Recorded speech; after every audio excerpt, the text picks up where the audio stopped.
animé et habité en dehors des heures de bureau. On sait les facteurs sont multiples, il y a une panoplie d'activités culturelles, il y a également une activité économique, il y a bien sûr aussi des espaces publics de qualité qui ne sont pas anodins finalement pour cette animation qui se passe dans nos centres-villes et les succès finalement de ces espaces viennent du fait aussi qu'on souhaite d'avoir un centre-ville habité. Il y a plusieurs expériences de transformation dans des places publiques montréalaises qui démontrent aussi la soif des Montréalais pour des espaces publics de qualité. Si on pense par exemple au succès de la Place d'Armes, bien sûr le quartier du spectacle, l'ensemble finalement des espaces du quartier du spectacle, le Square Cabot plus récemment dans l'ouest du centre-ville ou encore la place Émilie-Gamelin, démontrent cet intérêt-là. Également aussi, on voit qu'il y a un intérêt pour l'accessibilité des espaces publics. Un projet très intéressant, le programme Accès Jardin, où l'UQAM finalement ouvre des espaces publics pour les rendre accessibles à l'ensemble de la population. L'idée étant de multiplier finalement ces occasions de verdissement, de rencontres, d'activités dans notre centre-ville. Sur ce, j'invitais M. Baudry à nous glisser quelques mots sur la démarche autour du terrain 66. Merci. Merci beaucoup. Vous m'avez scoopé. Donc, je tiens tout d'abord à remercier le Centre d'écologie urbaine pour leur implication dans cette réflexion-là aussi, d'avoir mené avec nous cette réflexion-là, parce qu'au niveau de Ville-Marie, les élus de Ville-Marie, on était très clairs, et la reste était très claire à ce niveau-là. On souhaite développer le couvert végétal du centre-ville de Montréal. Et encore plus dans notre quartier des spectacles, qui est un quartier qui est quand même fort minéralisé, mais dans lequel il y a une mixité d'usages au niveau culturel, au niveau commercial, mais aussi au niveau résidentiel, où les gens habitent, où les gens ont besoin d'avoir des espaces de détente, des espaces de rencontre, comme vous l'avez dit. Et c'est vraiment dans cette optique-là qu'on s'est dit que le terrain 66 était vraiment une des grandes opportunités qu'on a à moyen terme pour faire un développement d'espaces verts, de lutte aux îlots de chaleur. Et c'est vraiment un engagement très fort de notre administration en ce sens, de pouvoir mener cette réflexion-là pour justement offrir un couvert végétal encore plus grand. Je suis vraiment heureux que vous participiez aujourd'hui. Je tiens à remercier d'ailleurs nos conférenciers là, qui vont participer à ce panel, M. Rissard, M. Lestan et Mme Giasson, qui vont pouvoir aussi échanger des idées sur le développement de notre centre-ville de Montréal. Mais sachez que c'est vraiment notre volonté de travailler avec les résidents. On a pensé à plusieurs projets, là, par exemple la Friche, qui est un projet qu'on a développé sur le bord du Saint-Laurent. C'est vraiment notre volonté d'avoir des projets intégrés au centre-ville. Et on a besoin de la part de tous. On a besoin de la part de nos partenaires, mais aussi des résidents dans cette réflexion-là. Donc, c'est très important pour nous d'avoir votre input par rapport à ça. Donc, un grand merci. Vraiment, notre volonté pour ce projet-là, le projet du terrain 66, on veut conjuguer culture, mais on veut conjuguer aussi nature en plein cœur du quartier des spectacles.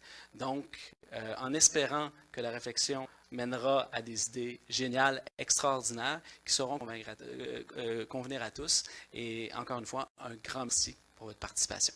Bonne soirée.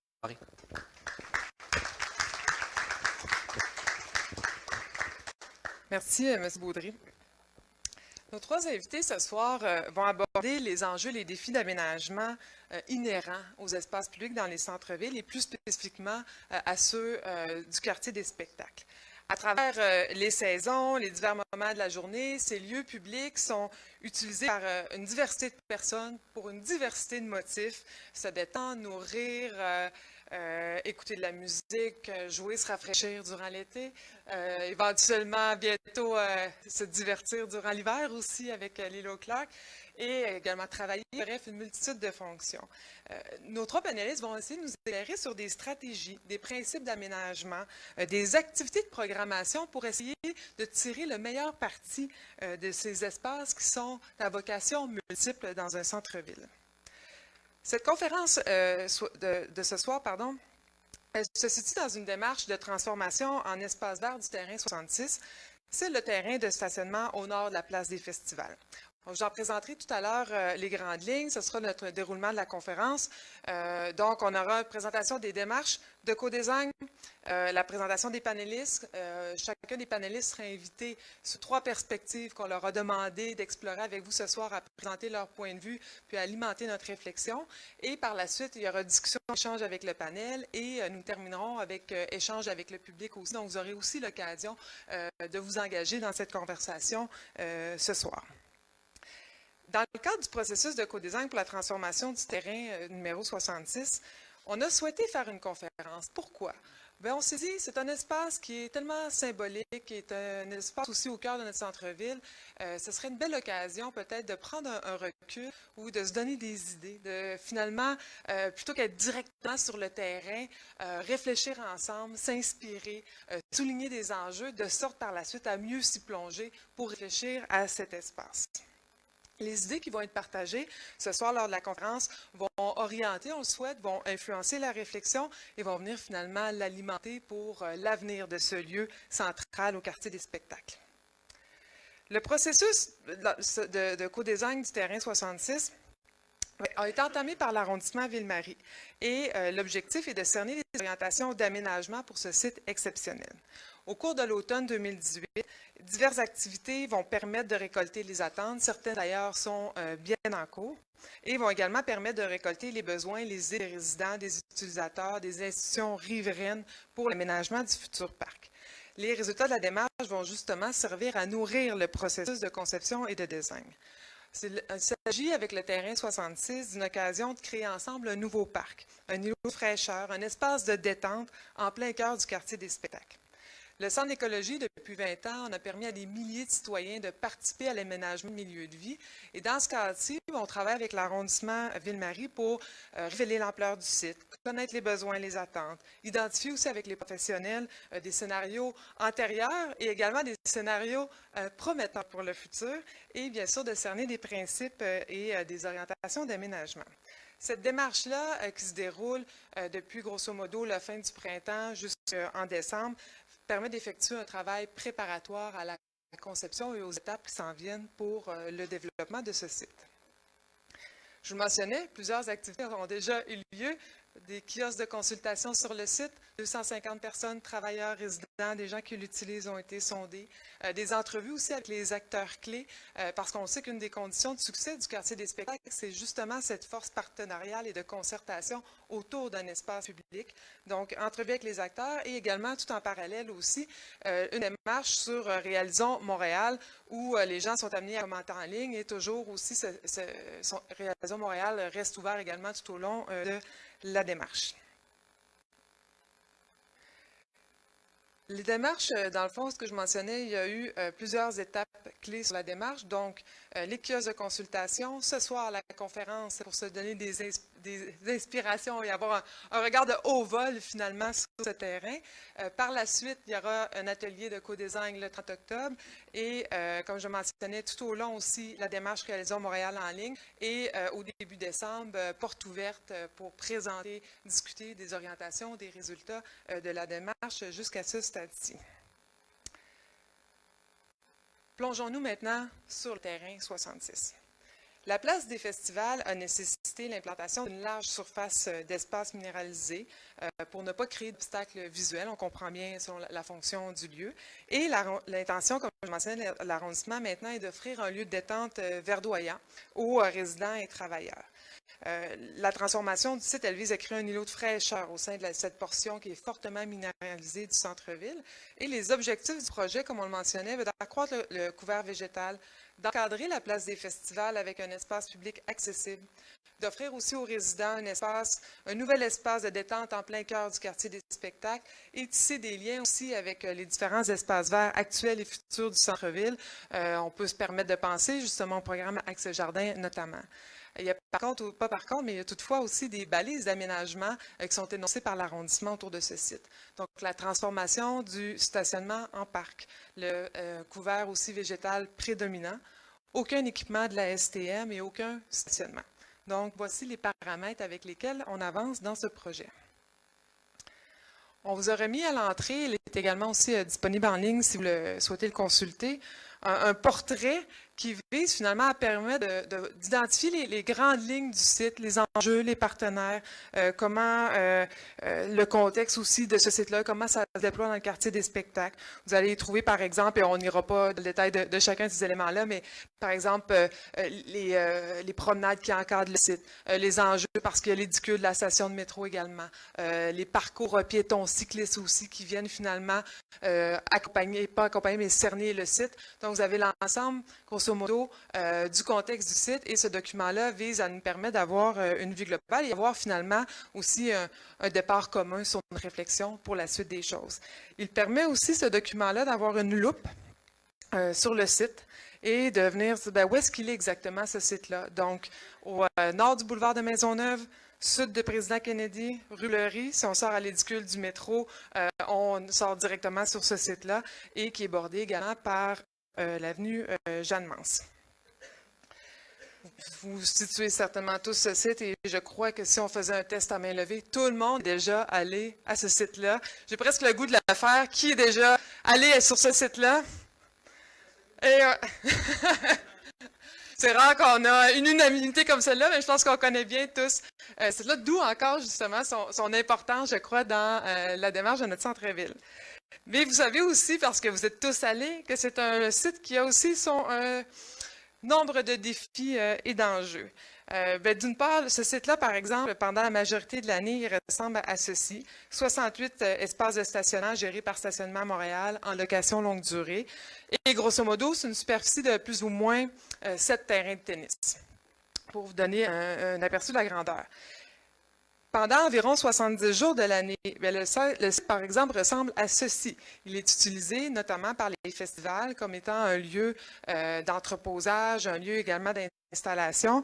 Et on parle, grosso modo, de 40% des activités des festivals qui se déroulent sur ce site lorsqu'on parle des activités d'entreposage. Donc, un site qui change aussi au courant de l'année. C'est un site qui est ceinturé par les trottoirs, qui a des pistes cyclables, qui est souvent traversé par les piétons également pour se rendre du métro au site. Puis c'est un site aussi qui a quand même des enjeux, notamment au niveau du couvert végétal, du verdissement.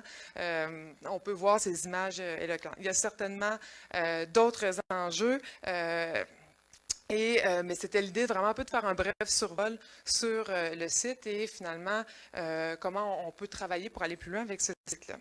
Ce bref survol, il met précisément de l'avant les défis d'aménagement d'espaces publics dans les centres-villes et c'est ce que nos trois conférenciers vont aborder. Comme je vous mentionnais tout à l'heure, on leur a demandé à chacun d'eux d'éclairer la réflexion selon leur perspective à tour de rôle pour mettre la table pour des échanges.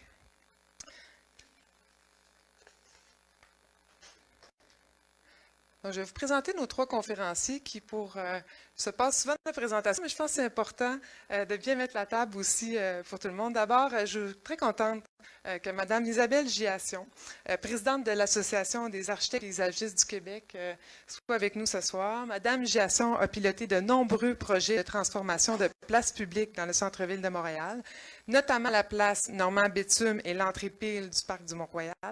Elle a fondé en 2016 Arcadia Studio, une firme qui se spécialise dans les projets d'aménagement du domaine public et institutionnel afin de promouvoir le design novateur, ludique, pratique et durable.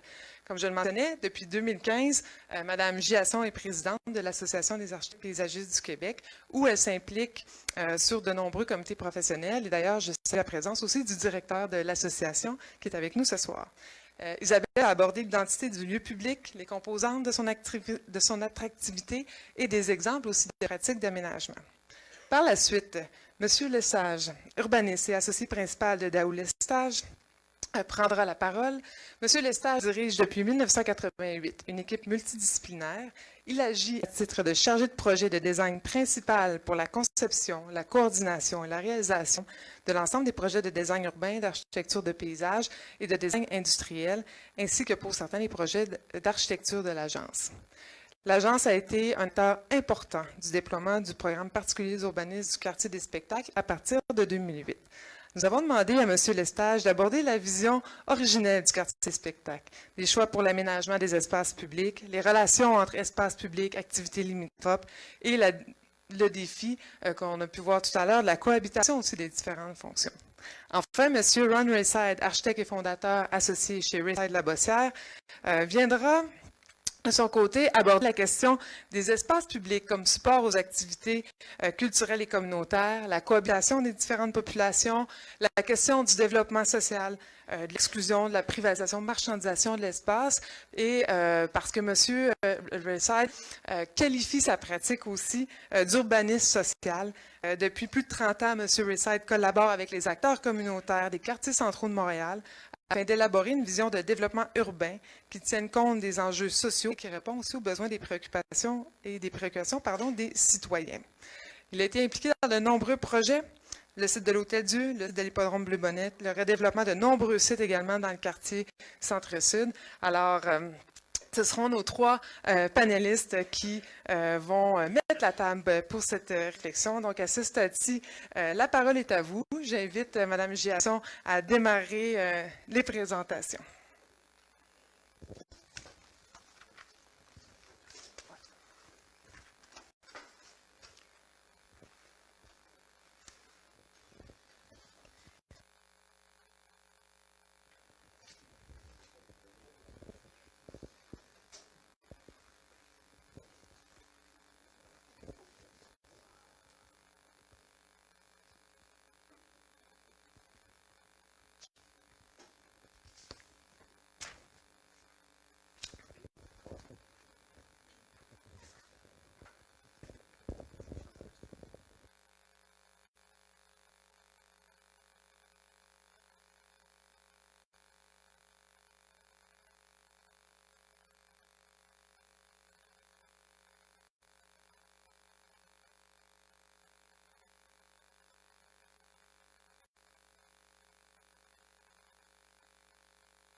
C'est la chance du premier présentateur. Question de briser la glace. On donne des petits défis techniques. Donc, bonsoir tout le monde. Ça me fait plaisir de vous présenter mes réflexions par rapport aux trois sujets qu'on m'a demandé de présenter ce soir pour le terrain 66 qui s'est appelé à un certain moment le parc Eugène-Lapierre. Donc, le premier thème que je vais aborder consiste en fait, est l'identité d'un lieu qui, pour nous, en architecture de paysage, est souvent un thème moteur et générateur dès qu'on commence à penser à un projet.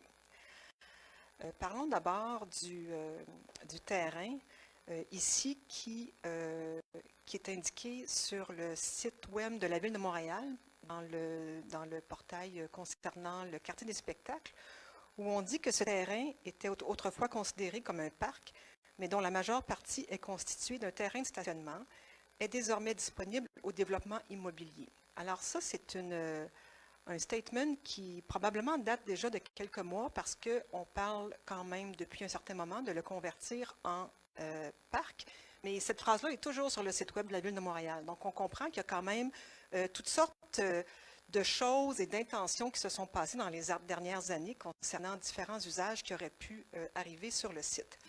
Donc, dans cette image que j'ai trouvée sur Internet, il s'appelle l'îlot Eugène-Lapierre. Prenons maintenant un autre plan d'urbanisme qui date d'il y a une trentaine d'années, où on voit au centre l'espace triangulé vert, qui était clairement identifié comme étant un espace vert, ou en tout cas au niveau de son usage. Je pense que ça n'a jamais été un parc, mais certainement était classé comme étant un parc. Et juste à gauche, on voit le petit carré dans l'îlot bleu pâle qui est l'édicule de métro Place des Arts. À ce moment-là, le quartier des spectacles, évidemment, n'existe pas. Et on avait quand même identifié un chapelet de parcs et d'espaces verts pour verdir éventuellement le quartier du centre-ville. Le jardin de Domtar se situait donc à gauche, dans l'espace où on voit l'édicule du métro que je vous ai identifié, le petit carré sur la tache bleue. Le jardin Domtar a été construit à ce moment-là, il y a une trentaine d'années, où la compagnie Domtar a acheté pour environ 1 million de dollars le terrain, en ayant comme entente avec la Ville de Montréal qu'ils allaient l'aménager si, je crois, la Ville allait l'entretenir. Je ne suis pas trop au courant de tous les détails, mais l'idée était de rendre ce jardin privé accessible au grand public. Donc, on voyait déjà, il y a une trentaine d'années, certaines tendances de partenariat se pointer.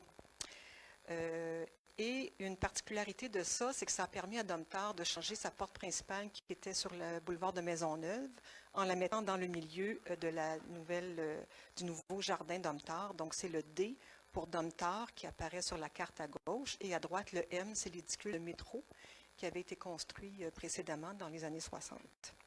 Donc, le jardin a été construit par Domtar pour symboliser un petit peu leurs activités de pâte et papier. Alors, tout a été pensé par des architectes paysagistes pour refléter l'esprit du lieu que la compagnie souhaitait donner à ce jardin privé. Par exemple, on a des essences d'arbres qui sont utilisées pour faire des pâtes et papiers. Rien n'est gratuit. On a des ambiances qu'on voulait créer aussi pour les employés de Domtar. Ici, on voit un espace de terrasse toujours pour les employés et la clôture qui est relativement sobre, qui ceinturait l'espace privé, était quand même très transparente pour demeurer accueillante par rapport au grand public. On voit aussi des œuvres d'art qui étaient incluses au projet. Et vous m'entendez parler que je parle au passé, n'est-ce pas, parce que le jardin n'existe plus depuis peu. Bon, une histoire, je pense que je ne raconterai pas là, mais le terrain a été vendu donc récemment, puis il va y avoir un projet immobilier de construction qui va se faire dans les prochains mois. Un autre exemple qui pour moi est important à mentionner au niveau de l'identité d'un lieu, c'est celui de la place Gamelin, qui à l'époque était un terrain de stationnement. Et je dois vous avouer que j'ai appris à conduire sur ce terrain-là parce que mon père travaillait de l'autre côté de la rue. Alors, quand les personnes sortaient de leur travail à 5-6 heures, j'allais loin de mon père, puis là, le terrain de stationnement était vide, ça fait que je pouvais me pratiquer avant de sortir dans la rue. Tout le monde faisait ça à l'époque. Moi, mon fils, il ne fait pas ça, là, par exemple. Maintenant, on n'a plus le droit de faire ça, tant qu'on n'a pas un permis de conduire dans les mains. Et la raison pour laquelle ça s'est appelé la place Émilie-Gamelin, parce qu'on peut comprendre qu'avec un terrain de stationnement qui a été reconverti en parc, il y avait peu d'inspiration pour révéler l'esprit du lieu et de faire quelque chose qui appartenait vraiment au site dans l'inspiration de l'architecte paysagiste. Ils se sont retournés vers l'histoire et en 1842, Émilie Gamelin, qui venait tout juste d'hériter de son mari qui venait de décéder, donc elle avait un gros étage, s'est tournée vers des œuvres de charité, des œuvres caritatives. Et elle a aménagé une maison au coin des rues Sainte-Catherine et Saint-Hubert qui s'appelle l'Asile de la Providence pour venir en aide aux vieillards et aux infirmes. Donc la chapelle qu'on voit ici de l'asile a servi quelque temps de cathédrale de Montréal après incendie de l'église Saint-Jacques. Donc c'est de là, sur le site, que vient le terme de la place d'Émilie Gamelin.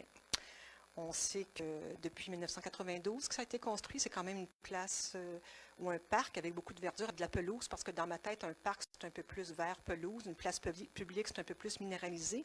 Et de voir la conversion d'un stationnement de surface en espace comme celui-ci, qui est quand même très verdoyant, pour moi, est un bel exemple de quelque chose qu'on peut faire avec le terrain 66. Maintenant, est-ce la place Eugène-Lapierre ou le terrain 66? Il faut comprendre que dans l'histoire, ce qui a été appelé Parc Eugène-Lapierre, Place Eugène-Lapierre et îlot Eugène-Lapierre n'a jamais été baptisé comme tel. Et compte tenu qu'il n'y a jamais eu de parc ou de place qui se sont vraiment aménagés parce que ça avait été reporté, on l'appelle maintenant le terrain 66, ce qui est officiellement son nom, puisque la place n'a jamais été baptisée comme telle. Et quand on cherche dans le site web de la Ville de Montréal, toponymie, on ne voit rien sous Eugène Lapierre. Toutefois, qui était-il Eugène Lapierre?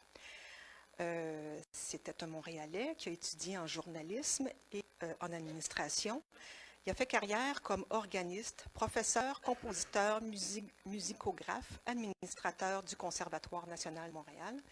Il a obtenu son doctorat en musique en 1930, le premier à avoir été décerné par l'Université de Montréal.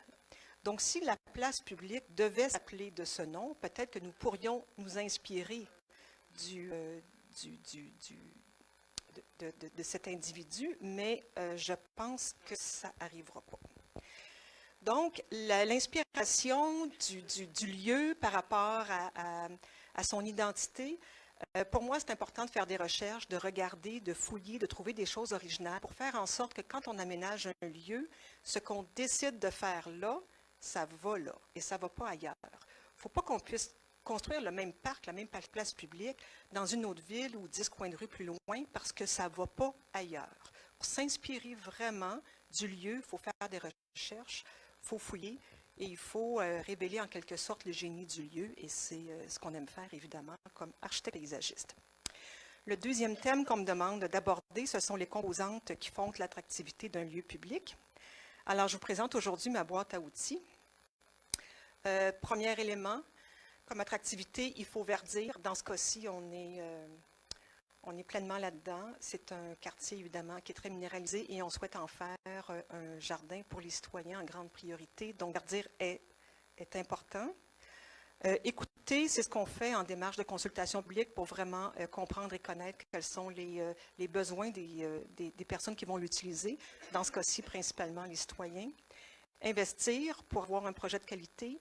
On peut moins investir, mais c'est un petit peu moins durable. C'est souvent dans le temporaire. Donc, dans ce cas-ci, étant donné qu'on parle de la place des festivals ou du quartier des spectacles, c'est important quand même de garder ça en tête.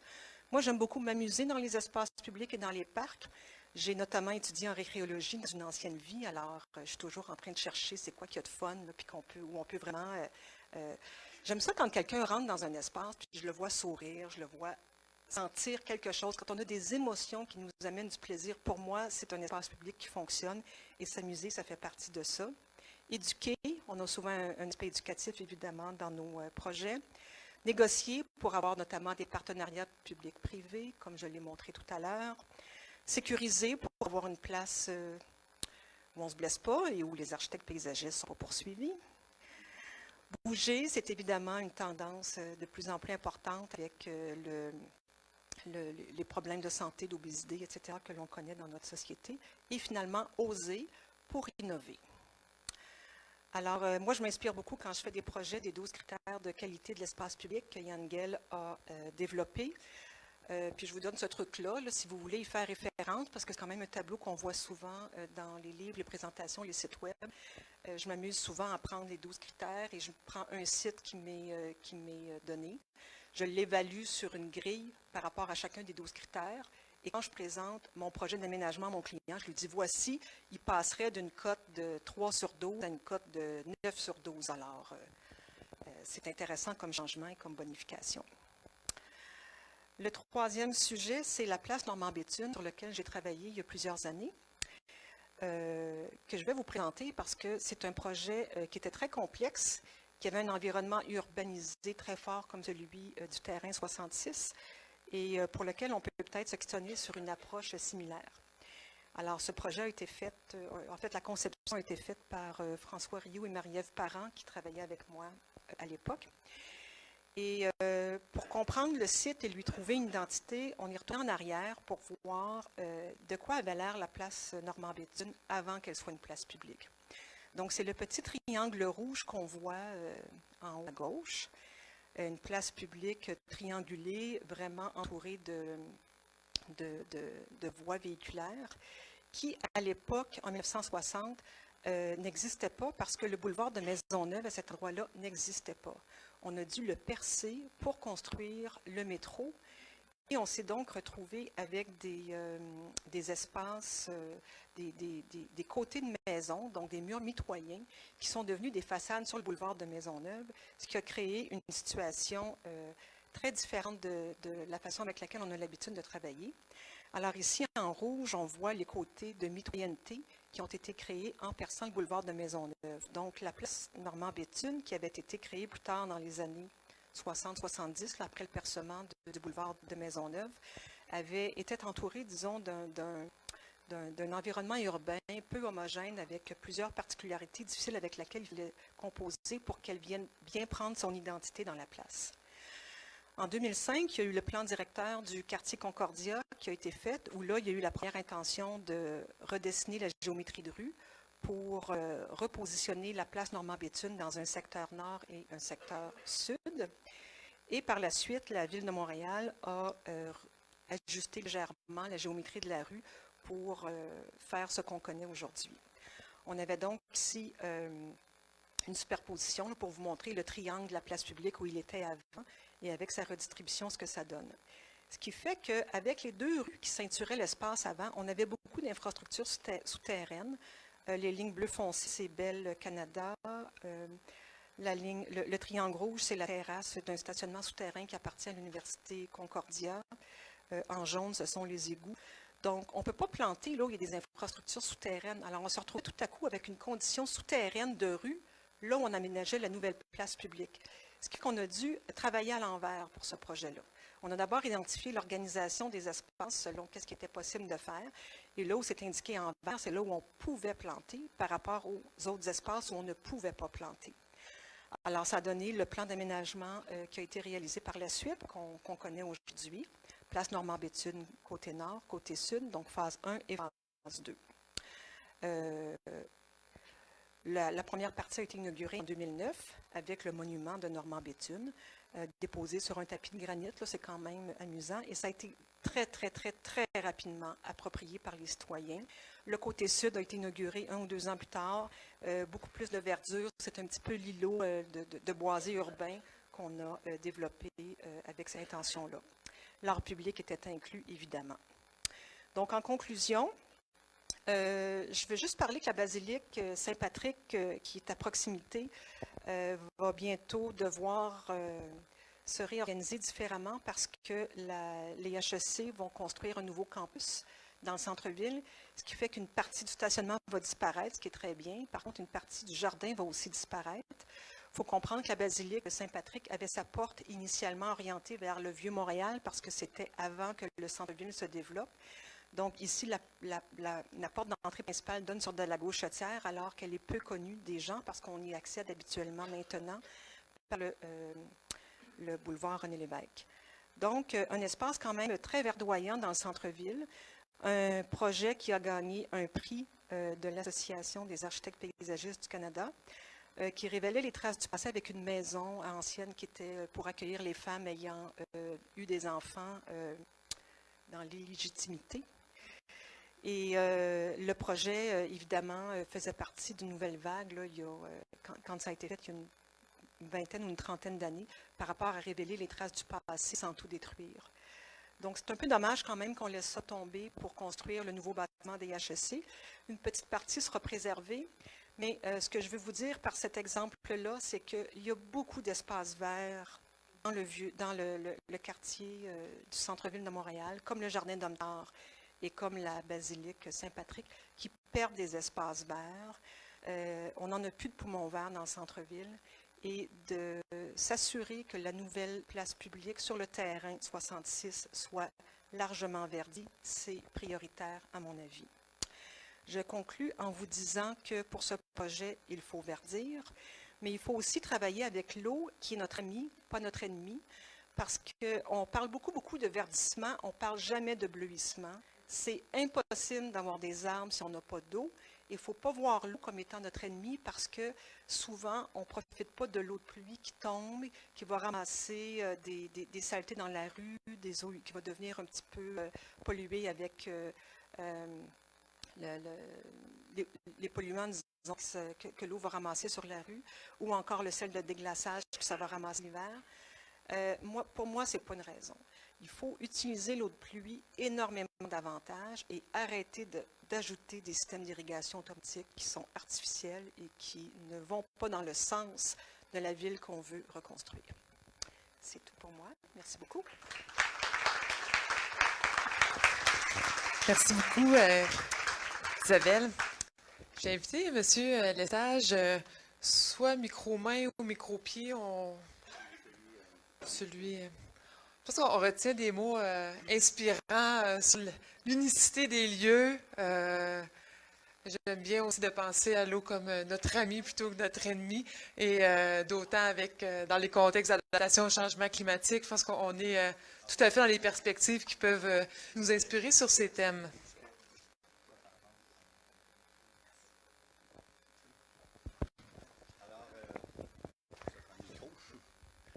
Donc, on a 15 minutes, c'est relativement court. Je dois vous dire qu'au départ, j'ai préparé quelque chose d'un petit peu plus long, mais je vais le faire très rapidement.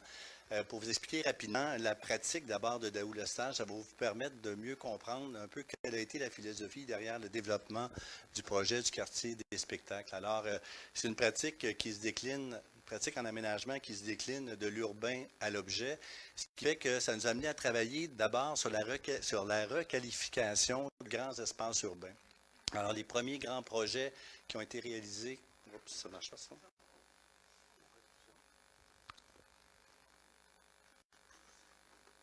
Pour l'avancer, c'est... Donc, les premiers projets de requalification du milieu urbain, donc les grands projets de design urbain, la colline parlementaire à Québec, dont on a refait la requalification d'un corridor autoroutier avec l'émulation de la notion de la colline parlementaire, qui a conduit à la réalisation du quartier international de Montréal, qui est un projet beaucoup plus important, où à partir de la requalification d'espaces publics, la plage Jean-Paul Riopelle, le square Victoria et l'entrée à l'axe Bonaventure, de recréer dans le fond ce nouveau quartier international de Montréal, récupérer un square historique important, le square Victoria, de travailler avec évidemment une perspective beaucoup plus contemporaine et finalement créer une nouvelle place publique, la plage Jean-Paul Riopelle, sur un stationnement de façon à verdir cet espace-là, travailler aussi sur les pulsions de l'espace public, les éléments de brouillard, les éléments de fontaine, les pièces d'œuvres d'art évidemment qui sont importantes, le feu même dans le cas de la joute de Jean-Paul Riopelle, pour venir créer finalement des espaces publics importants. L'espace public, oui, mais aussi le cadre bâti. Donc, on a eu l'occasion, comme concepteur principal, de réaliser l'immeuble de la Caisse de dépôt et placement du Québec et aussi le lien, le fameux parquet qui relie les espaces publics qu'on venait de créer, donc le square Victoria et la plage Jean-Paul Riopelle. Rapidement, le legs du gouvernement du Québec à sa capitale pour le 400e anniversaire de Québec, la promenade Samuel de Champlain. Donc, l'idée encore là de requalifier un milieu à partir de son identité propre, travailler des éléments d'architecture ancrés à l'histoire spécifique du lieu, mais avec une expression contemporaine, et travailler encore là les ambiances spécifiques à chacun des milieux. C'est un peu le propre qu'on a voulu travailler au niveau des espaces publics et de définir des éléments de mobilier urbain, sortir du fameux catalogue pour avoir des éléments identitaires au niveau de l'espace public. Donc, j'arrive à notre sujet principal, la vision originale du quartier des spectacles. C'est donc aussi un grand projet de requalification du milieu urbain. Dès 2001, l'idée du quartier des spectacles avait germé. Tout de suite, on s'est attardé beaucoup à l'image de marque du quartier. Donc, on travaillait sur l'aspect ludique des plans qui nous montraient des éléments très ludiques par rapport à la fonction spectacle. Il y a eu des concours d'architecture au niveau du quartier qui concentraient des fonctions très importantes dans un seul et même bâtiment, une espèce de méga îlot, donc un projet qui ne s'est pas réalisé. Tout un travail de mise en marché, en fait, de branding au niveau du projet du quartier des spectacles. Quand, en même temps, en parallèle, à l'est du square Philippe, c'était un milieu finalement relativement déstructuré, une sorte de non-lieu urbain, des grands stationnements à ciel ouvert, des interfaces, on est sur la rue Belle-Morale, déficients avec la rue. Les grands projets de la Place des Arts, du complexe Desjardins, même du complexe Guy Favreau, ces grands projets introvertis, avait amené à créer des interfaces déficientes sur rue, donc pas de perméabilité. On est là où il y a la promenade des artistes actuellement, donc l'urbanisme fonctionnaliste des années 60, tout à l'automobile, donc des surfaces très importantes asphaltées, pratiquement des caractères autoroutiers au cœur même du quartier des spectacles. Alors, 2007, le programme particulier d'urbanisme qui avait été initié par M. Benoît Labonté à cette époque-là, nous a amené à nous questionner non pas sur le caractère ludique, sur le branding du quartier des spectacles, mais bien sur la structure urbaine de l'ensemble de ce quartier-là. Comment redonner vie à l'ensemble du quartier avec des interfaces qui étaient aussi déficientes. Donc, le projet du programme particulier d'urbanisme, par chance, a été réalisé très rapidement avec cette même vision de l'approche générale jusqu'au moindre détail en termes de conception. Donc, essentiellement, le grand défi, c'est que la salle de l'Orchestre symphonique de Montréal devait s'installer dans le quartier des spectacles. Les festivals se sentaient menacés, donc il fallait pérenniser la présence des festivals au cœur du centre-ville. Donc, ça voulait dire aménager des grands plateaux qui étaient propices aux grands rassemblements scéniques. Et en même temps, on l'a vu au plan urbanistique, on trouvait important de créer des espaces publics viables en mode hors événement, c'est-à-dire quand il n'y a pas les festivals, qu'on puisse créer des espaces qui sont des facteurs attractifs pour les nombreux terrains vacants qu'il y avait au pourtour de l'ensemble du secteur. Donc, un projet aussi structurant par rapport à l'ensemble du milieu. On a donc opté pour l'idée d'un parcours au pourtour du pôle Place des Arts, avec une première pièce maîtresse qui était la place des festivals, une deuxième qui est la promenade des artistes, le parterre face à l'Orchestre symphonique de Montréal, l'esplanade Clark, qui n'est pas réalisée, mais qui était dans les cartons à l'époque du PPU, et l'axe de la rue Sainte-Catherine qui venait compléter l'ensemble de ce parcours-là. Alors, l'idée, évidemment, c'était de faire que ces plateformes-là assurent la pérennité des festivals au centre-ville et créent aussi des facteurs de localisation pour dynamiser les nombreux îlots. Il y avait 2,4 millions de pieds carrés de développement potentiel dans l'ensemble du secteur. Ce qui est intéressant, l'étude d'Altus en avril 2018 confirme 2,2 milliards de dollars de retombées économiques. Tous ces îlots-là se sont construits parce que le quartier est devenu attractif. Donc, c'est quand même intéressant en termes d'impact au niveau de l'aménagement. Alors donc, le programme particulier d'urbanisme a pris une vision un petit peu plus précise par rapport à l'ensemble de ces espaces-là. Et la première phase qui s'est réalisée très rapidement, la place des festivals, en à peine un an, a donc été réalisée. L'élément, je dirais, dominant par rapport à la place des festivals, c'était, dans un premier temps, la lecture, la compréhension de la morphologie des îlots typiques de Montréal. Vous avez vu tantôt le projet Concours qui amenait un projet de méga îlot. L'îlot Balmoral, en fait, était un vrai îlot de Montréal avec le grain spécifique de Montréal. Et on trouvait important, éventuellement, de conserver les rues au pourtour de l'îlot Balmoral. Et on trouvait aussi que l'îlot avait une configuration par rapport à la place publique. Donc, la grande originalité du PPU aurait été de consacrer la totalité de l'îlot Balmoral comme place publique, ce qui n'avait pas été fait dans toutes les versions antérieures, où on était à peu près à 25 de la surface dans tous les projets de place des festivals qu'on appelait dans le développement de l'ensemble du projet. Alors, on change de côté. On va être dans l'axe. Donc, défi d'aménagement par rapport à la place des festivals. Un premier élément qui a été une préoccupation par rapport au pourtour de l'ensemble de cet espace-là. Un deuxième élément, on en a parlé tantôt, comment avoir une place qui peut permettre le rassemblement de 25 000 personnes et de faire en sorte qu'en mode hors événement, cet espace-là ait quand même un certain attrait pour l'ensemble des usagers. Donc, c'est l'équilibre entre le minéral et le végétal. J'attire votre attention sur le fait que la place était ceinturée par des arbres dans sa portion nord qui sont évidemment disparus, signe des tensions qu'il y a eu effectivement entre les gens qui organisaient les festivals et la conception de ces espaces-là. Il a même failli éventuellement que ces arbres plantés dans le plan incliné disparaissent. En fait, ça s'est même rendu au Conseil de ville. Alors, il y a eu vraiment différentes tensions pour qu'on puisse arriver à créer ces espaces publics-là, mais en faire aussi des espaces intéressants. Donc, il demande tout un travail au niveau d'échelle de l'ensemble de ces espaces-là.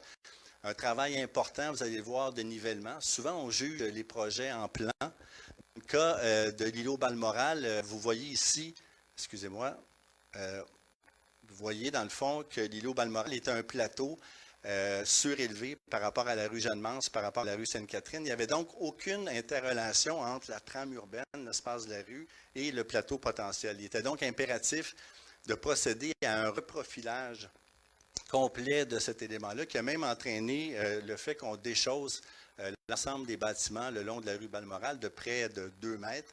Mais ça devenait un geste impératif et on voulait surtout aussi que ces façades-là, éventuellement, deviennent perméables au niveau de l'espace de la rue. Excusez-moi, je suis toujours à l'envers. Donc, à partir de là, du plateau surélevé, excusez, je recule.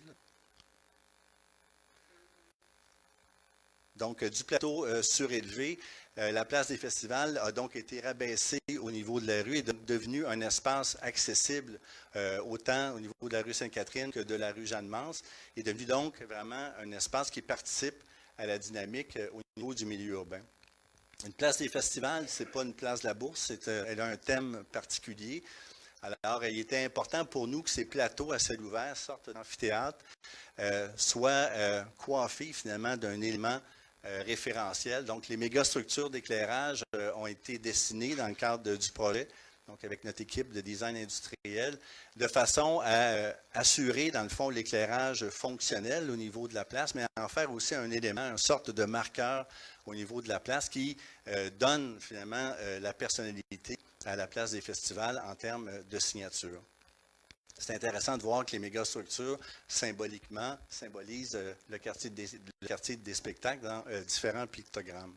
Le projet d'aménagement d'un espace comme celui-là, c'est aussi le souci du détail, la matérialité, l'utilisation de nos matériaux les plus nobles, le granit notamment, qu'on a toujours beaucoup de difficultés à utiliser. Il faut savoir qu'il passe sur la place des festivals en termes d'usagers, probablement ce qui ne passera pas à la place Jean-Paul Riopelle pour les 10 prochaines années. Donc, ce sont des espaces qui sont surutilisés. Donc, ça prend des matériaux de grande qualité qui ont été appareillés aussi avec un souci du détail particulier. Cet équilibre dont je vous parlais en mode hors-événement entre espace végétal, espace minéral, l'appareillage des différents matériaux, l'intégration des éléments de mobilier urbain, en faire des éléments qui sont à la fois raffinés mais qui sont très robustes par rapport à l'usage important.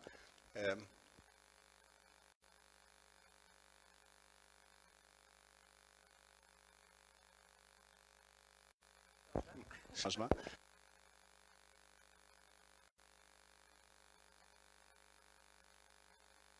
Je vais parler plus fort. Il n'y a plus de batterie. 1, 2, oui. Alors, donc, jusque dans les différents détails au niveau du mobilier urbain, donc à partir, effectivement, de la même philosophie au niveau du design. La place des festivals, c'est aussi l'exploitation d'une thématique. Donc, on a installé pour apprivoiser cette grande surface minérale propice au grand rassemblement, donc la plus grande fontaine interactive au Canada, qui est implantée sur la place des festivals, avec un travail sur la thématique des rideaux de théâtre, des projecteurs blancs de spectacle, pour créer, dans le fond, encore une fois, en mode hors événement, un spectacle tranquille où les gens peuvent le soir venir s'asseoir le long du grand banc, admirer le travail des fontaines. Et évidemment, c'est un élément très, très attractif au niveau de l'ensemble du quartier. Ces mêmes éléments-là ont été utilisés par Moment Factory pour des programmations particulières. Et une chose qui est très intéressante aussi, c'est le travail du partenariat du quartier des spectacles. On va en parler un peu plus tard sur l'utilisation en hiver de la place des festivals par la luminothérapie dans le cadre du Festival de Montréal en haute lumière, qui confirme, dans le fond, la présence de la place des festivals 12 mois par année au cœur des activités. Des activités qui sont planifiées, des fois des activités qui sont plus spontanées. La place des festivals est devenue, dans le fond, un lieu de rassemblement assez naturel. J'aime bien cette photo, c'est un journaliste du New York Times. C'est la place des festivals un dimanche matin, il est à Montréal comme ça. Alors, c'est aussi un espace qui est propice pour les résidents à proximité. On imagine souvent la place des festivals en mode événement avec ses 25 000 personnes, mais c'est aussi l'endroit pour des petits moments d'intimité, des petits moments de bonheur sur cet espace-là. Alors, le projet de la place des festivals, et là, vous allez voir apparaître, vous allez faire un peu le saut, parce que sur l'îlot de terrain 066, vous voyez que dans le programme particulier d'urbanisme, cet îlot-là, il était construit. Donc, la volonté, évidemment, était de créer au pourtour de la place des festivals un cadre bâti, parce qu'une place sans fonction périphérique est une place qui a des problèmes en termes d'animation. Alors, l'idée était éventuellement de prolonger l'activité commerciale de la rue Sainte-Catherine le long de la rue Balmoral au pourtour de l'ensemble de la place des festivals pour créer finalement un vrai square public entouré de voies publiques. Alors, la rue Balmoral, on a eu l'occasion de travailler sur l'immeuble Blumenthal avec le Balmoral où on a ouvert effectivement une terrasse sur la rue comme telle. On On a bien aimé éventuellement que tous les autres projets suivent la même opération, ce qui n'a pas été le cas. Donc, l'activité sur la rue Balmoral, en tout cas pour moi, est un petit peu décevante. Le bâtiment éperon qui est sur l'îlot dont on parle ce soir, ça se voulait finalement un élément qui venait cadrer l'ensemble de la place des festivals. C'était un peu notre Flatiron Building montréalais. C'était un immeuble un peu signal à l'entrée du centre-ville. Ça pouvait être intéressant de penser qu'on avait cet immeuble-là, localisé sur la station de métro directement. Donc, évidemment, en termes de développement durable, de pouvoir densifier là où on a des accès privilégiés dans des systèmes de transport en commun aussi performants, c'est aussi un geste louable en termes de développement durable. Et c'est l'idée, dans le fond, d'avoir ce bâtiment signal qui venait cadrer et annoncer, dans le fond, l'amorce du centre-ville et le pourtour de la place des festivals. Alors, évidemment, dans ce souci d'avoir une activité au pourtour de la place, du fait qu'on avait aussi ces façades du musée d'art contemporain qui étaient déficientes en termes de perméabilité, alors on a imaginé des vitrines habitées. Donc, à même les surfaces asphaltées de la rue Jeanne-Mance, on a récupéré de précieux mètres carrés pour aménager 2 restaurants de 64 places assises dans des formules architecturales un peu singulières qui ont permis effectivement, donc, pour les gens à l'intérieur des restaurants de profiter de l'animation de la place des festivals et pour les gens de la place des festivals de profiter effectivement de l'animation des terrasses en périphérie.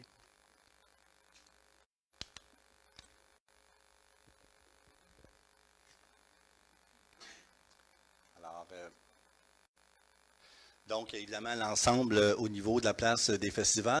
Cet espace-là est complété par une série d'autres espaces. Je pense rapidement la promenade des artistes, donc récupérer même encore là des mètres carrés de voirie par une simple stratégie d'éléments architectoniques, on appelle les vitrines événementielles. Donc, on a prévu des structures métalliques qui pouvaient servir en mode événement et en mode aussi hors événement, être support à différentes expositions dans le cadre du quartier des spectacles. C'est assez intéressant de penser que l'œuvre d'art, les balançoires, marquent maintenant l'arrivée du printemps, en même temps que les pommetiers sont en fleurs là, au quartier des spectacles. Les éléments de mobilier urbain ont aussi été définis, je vais en parler rapidement un peu plus tard, mais marquent la personnalité de l'ensemble du quartier. Pour arriver au parterre, et il y a là une problématique intéressante. Le parterre, c'était l'espace de représentation face à la salle d'orchestre symphonique de Montréal. On a voulu cet espace-là beaucoup plus végétal. Donc, vous savez qu'on refait la pelouse à chaque année.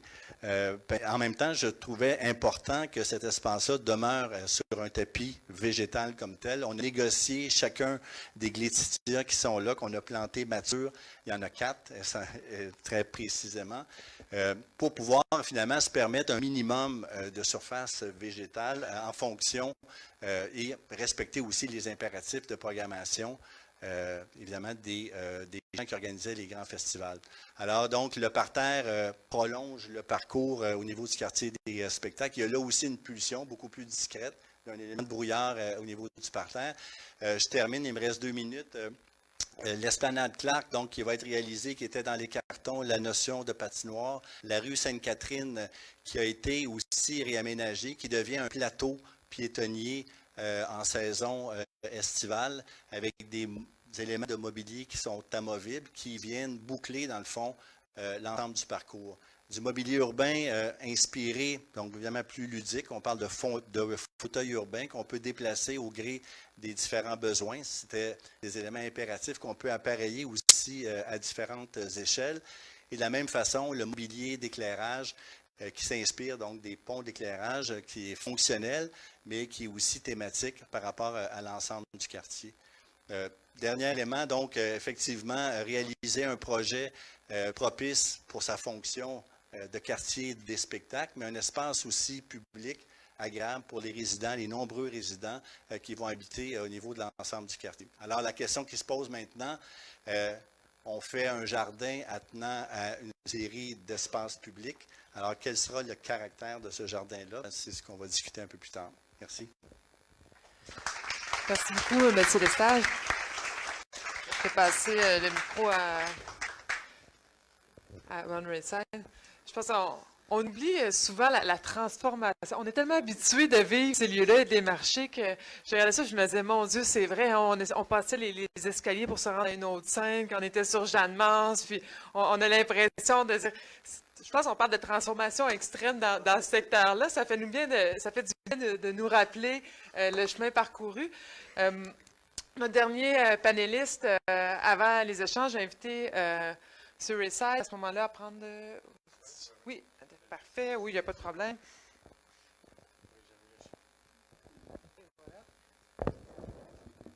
Et le pointeur. Et le pointeur. Comment ça marche le pointeur? Avec là? flèche, oui. OK. Bon. J'ai un timer. D'ailleurs, il y a 40 ans, j'étais chargé de projet pour le choix des sites pour le Palais du Congrès, dont l'île Balmoral était une des possibilités, puis Émilie-Gamelin, c'était une autre des possibilités. Et ma nièce a travaillé chez vous, qui a conçu les lumières ou participé dans la conception. Donc, mettons, les coïncidences, il y en a pas mal. Mais je ne suis pas venu pour parler de ça.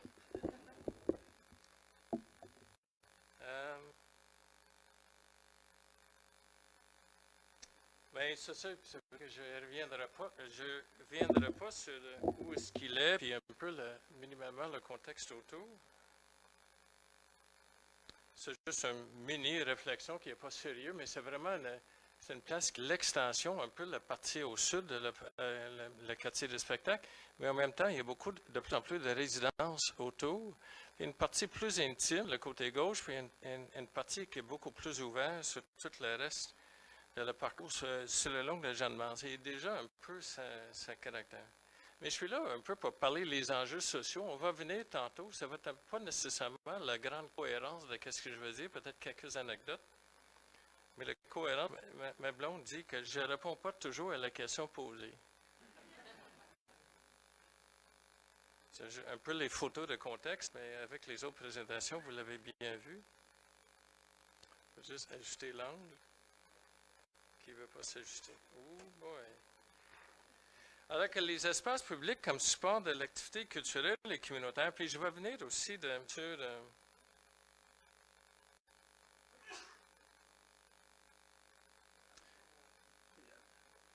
OK. Déjà, vous avez un peu un aperçu, puis les deux autres, il a parlé un peu les autres espaces publics. Puis la manière que je vais parler des espaces publics, puis tu l'avais mentionné au début, il y a un enjeu dans les espaces publics proches de centre-ville ou centre-ville, que ce n'est pas du tout la même chose que quand on s'éloigne de centre-ville, avec toute une série d'enjeux sociaux. Je vais venir un peu plus tard. Les espaces culturels, mais là aussi, Réal avait parlé de l'ensemble de ce qui bouge autour de ce secteur-là. Place des Arts, d'ailleurs, derrière, les balançoires nous a fait, entre autres, découvrir le derrière de Place des Arts, avec le projet UQAM, parce qu'avant, ça n'existait pas, ce lieu-là. On n'allait jamais là, on n'avait jamais une occasion d'être là. Puis la fois UQAM, puis les balançoires, puis tout ce élément-là, on a découvert les 4 côtés de Place des Arts, et non pas juste sur Sainte-Catherine. Et même le lieu, parce que tu as posé la question au début, qui connaît l'espace? En fait, c'est non-lieu pour le moment. Surtout quand c'est un stationnement, on passe pas là, mais on ne le voit pas. Ce n'est pas un lieu, ce qu'on voit d'ailleurs, c'est la circulation sur la rue Bleury, la circulation qui descend. En plus, on a la perspective sur les autos. Ce n'est pas juste les autos, on les voit en descendant de loin. C'est assez spectaculaire, puis un peu comme la place de Norma Bethune, comme au début, il y a la circulation tout autour, mais de différentes amplitudes, évidemment. Puis, je vais parler peut-être un peu de placemaking. Ça veut dire que le Centre d'écologie urbaine est très familier avec cette notion-là. Il y a Fred Kent à New York, mais c'est tout comment faire en sorte qu'une place publique vit. Et en plus, comment il vit dans un contexte où la place de festival, c'est un énorme espace. Alors qu'on a un peu cette qualité-là, comment... Et je vais parler tantôt les espaces publics qui, si on ne fait pas attention, peut devenir un peu dangereux, si on ne soigne pas un peu l'aménagement de ça. Mais je ne lirai pas tout autour. Comme je dis, de toute façon, quand je commence à lire, c'est un peu plus... Ça aussi, d'ailleurs, je vais laisser le PowerPoint pour ceux qui veulent avoir. Un peu tout l'ensemble des principes de placemaking, mais beaucoup la notion de placemaking, c'est de dire, plus qu'on peut faire les activités dans l'endroit, plus qu'on peut traverser, plus qu'il y a du monde, plus que c'est un succès. Et le défi, c'est que c'est la place des festivals à côté où des fois il est occupé, mais plus qu'occupé, il est rempli, mais d'autres fois il est assez tranquille. C'est comment créer ce mélange d'espaces très occupés, très animés, et en même temps, il y en a beaucoup d'espace, mais pas beaucoup de verdure autour, mais beaucoup d'espace où on peut se promener et faire toutes sortes de choses. C'est juste les exemples de placemaking, la manière qu'on anime. Je vais revenir de plus tard sur, mais pas tout de suite, la cohabitation. D'ailleurs, j'ai passé, parce que j'ai passé au quartier de spectacle l'autre jour, mais dans une période tranquille. Et j'ai dit, parce que je ne connais pas la dynamique sociale autour autant que je connais dans les espaces plus à l'est. Mais quand même, quand j'étais là, où il y avait beaucoup de monde vers Sainte-Catherine, c'était après l'heure de dîner, je présumais à l'heure de dîner, c'était plein. Mais il y avait déjà quelqu'un couché sur le banc, puis quelqu'un d'autre qui parlait à lui-même, pas à son cellulaire. Il parlait, j'ai cherché les écouteurs, puis il n'y en avait pas, puis il n'y en avait pas de cellulaire. Puis il dit, mais l'espace est tellement vaste que ça se perd un peu dans ce genre de contexte-là. Et je suis levé, d'ailleurs, je vais parler aussi d'Émilie Gamelin. D'ailleurs, je passe devant depuis 40 ans l'Émilie Gamelin et j'ai beaucoup aimé le design de ça, malgré toute la controverse. Je suis un des rares qui aime le design. D'ailleurs, j'habite dans le centre-sud et je suis très présent dans les milieux sociaux. Je dois être un des rares qui aime cette place-là, mais je l'aime, je pointe mon doigt, puis je dis, et avec il faut dire que c'est un lieu. Pour ceux qui ne le connaissent pas, déjà, une policier m'a présenté les enjeux autour d'Émilie Gamelin, puis il a parlé le nombre de manifestations qui partaient ou qui arrivaient à Émilie Gamelin. Mais aussi, c'est un lieu, c'est presque le central commercial pour la vente de drogue sur l'eau de la Sainte-Catherine. C'est un lieu qui combine à la fois le monde qui s'assoit, les personnes âgées et les résidences de personnes âgées, et le monde qui s'assoit proche de Sainte-Catherine, mais en même temps, avant toute la prise en charge, mettons, de cet espace-là, le moins qu'on peut dire, c'était varier les activités, puis il y avait beaucoup de monde qui avait peur de le traverser. Mais comme possibilité, quand tu regardes l'aménagement, la présence actuelle de les jardins Gamelin, parce que c'est un genre d'espace polyvalent, mais ça permet à ça. Et cette notion de gradation, là aussi, il va commencer de remplacer le gazon, j'imagine, à chaque année. Maintenant, c'est assez spectaculaire. C'est le non-gazon. Puis il y avait de nombreuses tentatives d'animer cet espace-là. Puis avant, les jardins Gamelin, ça marchait un peu plus loin. Mais ça demeurait toujours proche de Sainte-Catherine, un lieu quand même qui était plaisant à approcher devant. Et c'est un grand lieu et actuellement, même avec Jardin Gamelin, et même Fred Kent en parle dans la socialisation des lieux, d'intégrer même les itinérants, intégrer dans le processus Jardin Gamelin. La vente de drogue, il n'est jamais capable. Il est comme même dans les... Qu'est-ce que tu fais? C'est les gangs de rue, d'ailleurs, maintenant, là, qui contrôlent la vente de drogue entre Berry et Saint-André. Et ça reste toujours un dilemme avec lequel ce n'est pas juste la population qui est confrontée que la police, en tout cas. Mais qui ne veut pas dire que c'est la même chose dans cet espace-là qui va être créé. C'est juste qu'il n'est pas loin, puis Émilie Gamelin n'était pas comme ça il y a 20 ans. Il est devenu comme ça. Et le mouvement à la fois problèmes sociaux, toxicaux, itinérance, vente de drogue à petite échelle, grande échelle, se déplace dans le temps. C'est jamais la même chose. Puis ce qui s'ajoute, c'est qu'il n'est pas très loin de le site qu'on va regarder. Ça, c'est une image avec toutes les fonctions réelles à mentionner, mais vous deux l'avez mentionné, un peu l'usage aussi l'hiver, c'est vraiment les 4 saisons. Et ce que je connais moins d'ailleurs de la place des festivals, c'est pas le jour ou à l'heure de midi le défi. C'est quoi 11 heures le soir? C'est quoi 2 heures du matin? J'ai déjà fait dans les comptages des itinérants, j'aime pas le terme, je l'ai participé quand même, dans le centre-ville, plus à l'ouest, puis j'ai découvert une faune la nuit et que j'avais jamais découvert. Je connais beaucoup le milieu de l'itinérance dans certains coins de la ville, Mais dans le centre-ville, je n'avais jamais vu ça. Et ce n'est pas spectaculaire en nombre, mais sa qualité, la nature même est assez différente, et on mélange, comme je dis, toxico, santé mentale. Ce n'est pas juste quelqu'un qui va dans les refuges. C'est vraiment beaucoup plus complexe que ça. Je veux dire que le site, pourquoi on avait montré ça? Mais c'est ce que vous avez dit, que je ne le répéterai pas, avec toujours les lampadaires que ma nièce a aidé dans la participation. Il faut dire aussi, UQAM, il efface cette place-là, mais UQAM est un espace semi-public derrière, qui, tu sais, les étudiants, j'ai l'impression qu'ils gravitent plus autour de ça, mais je ne traîne pas autour du UQAM pour me constater en réel, là, mais quand même. Square Vigée, peut-être un petit mot, on n'a pas du tout impliqué, mais on est impliqué dans beaucoup de réflexions autour du CHUM. Et le Square Vigée, qui va être refait, heureusement, et j'ai eu beaucoup de discussions dans le milieu communautaire. Moi, j'ai toujours considéré, pas toujours, j'ai considéré dans les dernières années que c'est une place publique dangereuse.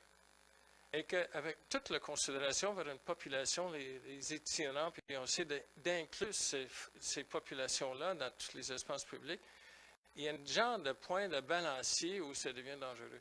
Les employés du CHUM demandaient les gardiens de sécurité de les accompagner quand ils étaient allés chercher leurs autos pour retourner chez eux.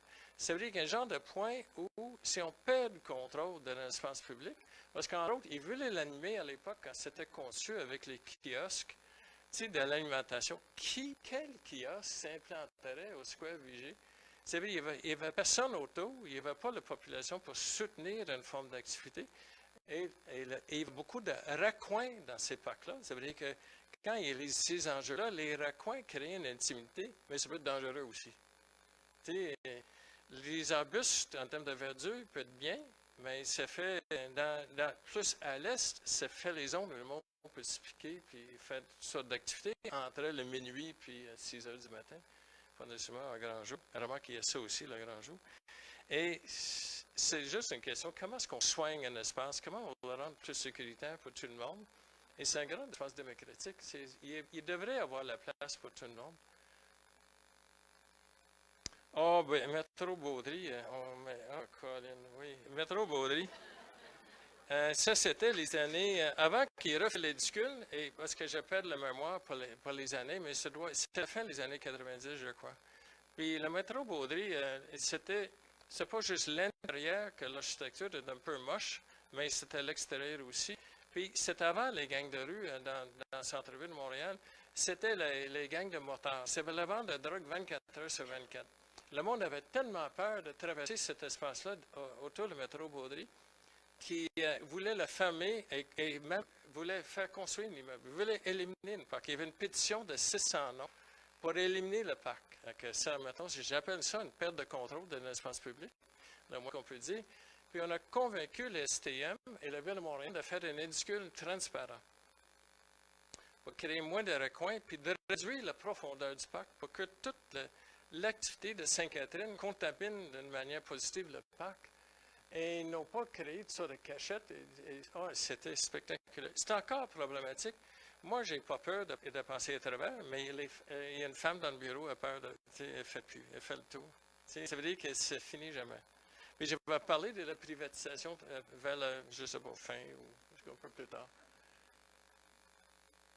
Je ne veux pas lire ça.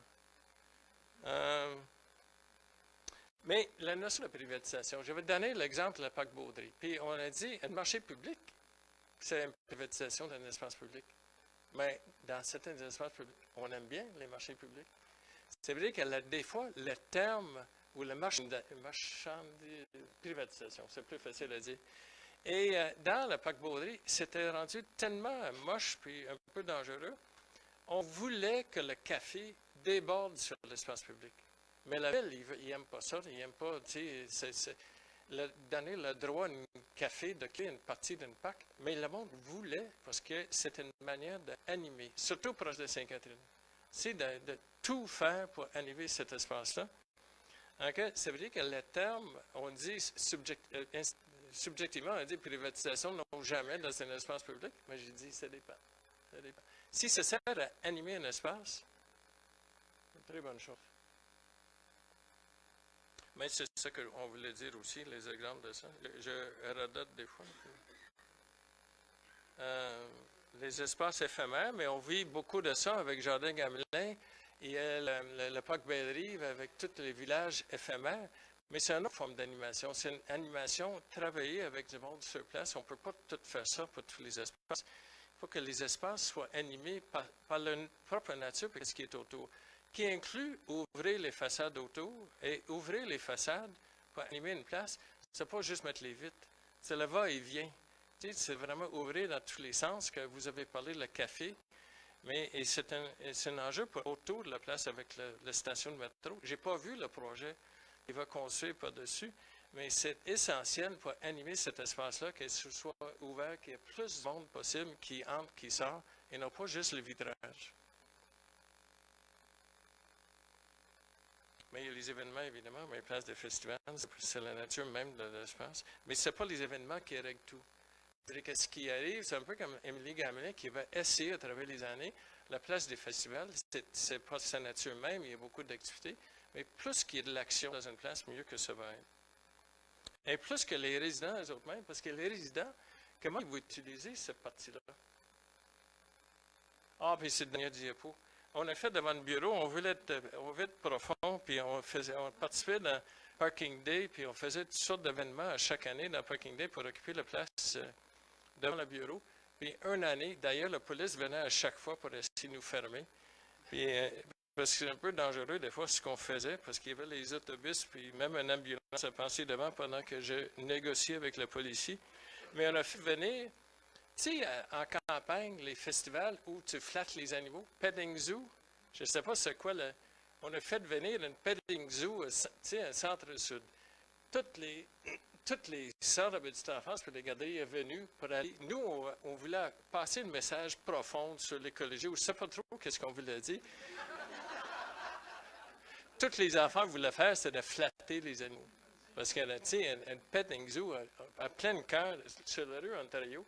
C'était spectaculaire parce qu'il y avait la visite, puis même il nous a appelé l'année après, puis il dit « Qu'est-ce que vous allez faire à Pâques? » Mais on a dit « Rien. » Mais l'idée d'animer, c'est pas juste de la manière typique qu'on imagine, c'est des fois, c'est une multitude d'activités. En tout cas, on a fait d'autres aussi, on a d'autres Parking Day, on a fait d'autres choses, un peu UFOC, puis toujours, le grand message, c'est quoi qu'on passe, puis des fois, c'est le petit message, puis de l'animation qui est plus importante de tous les grands messages qu'on voulait passer. Je pense que oui, à la fin, ça va. Merci. Merci beaucoup. J'ai invité nos trois panélistes à me joindre à l'avant pour un échange. Je retiens le mot « soigner », je crois, de cette présentation de Ron, sur soigner, je pense, la vie, les espaces, les activités. On va se donner pour, grosso modo, les 10-15 prochaines minutes, un temps d'échange, de réaction entre nos panélistes sur des propos amenés, sur d'autres pistes de réflexion à nous relancer.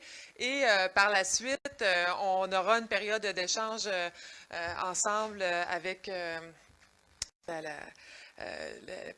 salle qui est présente.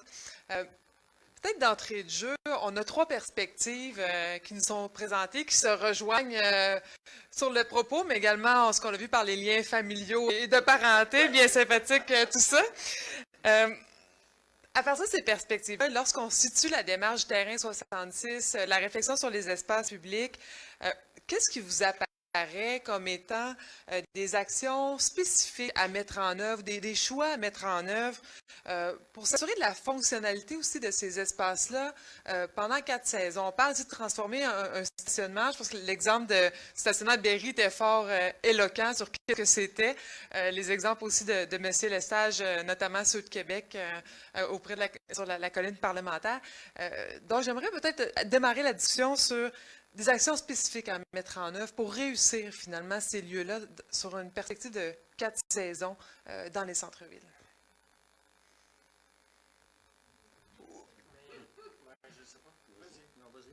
Je vous invite pour que les gens puissent bien entendre à échanger avec le micro. moi, je n'ai pas nécessairement réfléchi. C'est qu'à Émilie Gamelin, il y avait assez d'ennemis avec une patinoire, mais dans cette partie-là, ça n'a pas vraiment marché et ça n'a pas vraiment attiré. Mais des fois, il y a d'autres pays, mais je ne sais pas si il y a 2 cafés au nord. Je ne sais pas si vous avez réfléchi, mais il faut vraiment essayer de ralentir un peu la circulation auto. C'est vraiment quelque chose. Puis comment c'est dans la mode, un peu élargir les frontières du parc jusqu'à l'autre trottoir en face. Mais s'il y avait les terrasses, il y a dans d'autres pays, les appareils pour chauffer un peu en hiver. Ils mettent les couvertures.